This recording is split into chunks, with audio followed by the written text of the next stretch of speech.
أعوذ بالله من الشيطان الرجيم.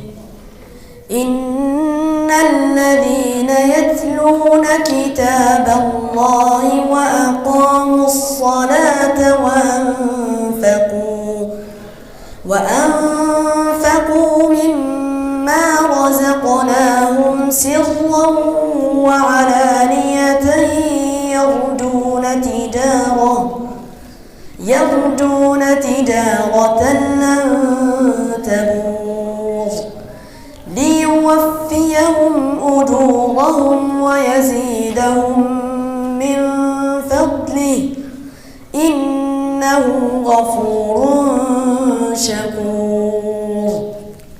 والذي أوحينا إليك من الكتاب هو الحق مصدقا لما بين يديه إن الله بعباده لخبير بصير. ثم أورثنا الكتاب الذين اصطفينا من عبادنا فمنهم ظالم لنفسه ومنهم مقتصد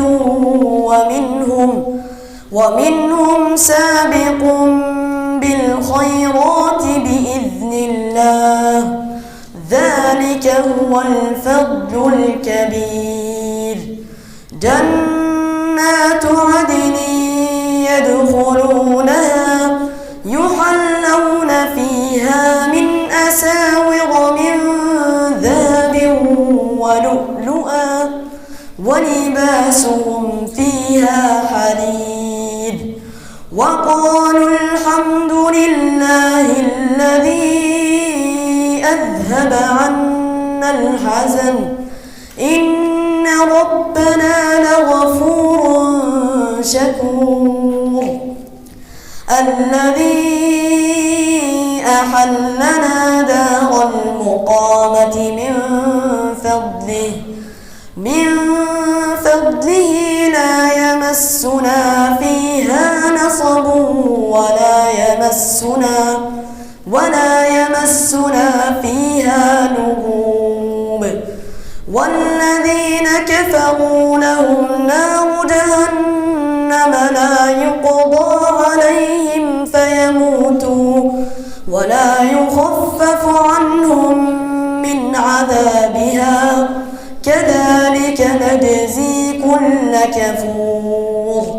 وهم يصطرخون فيها ربنا أخرجنا نعمل صالحا غير الذي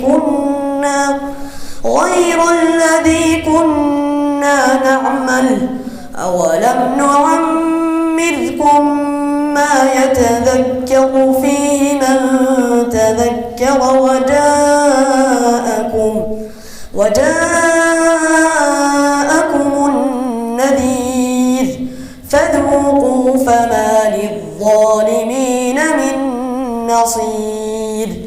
إن الله عالم غيب السماوات والأرض إنه عليم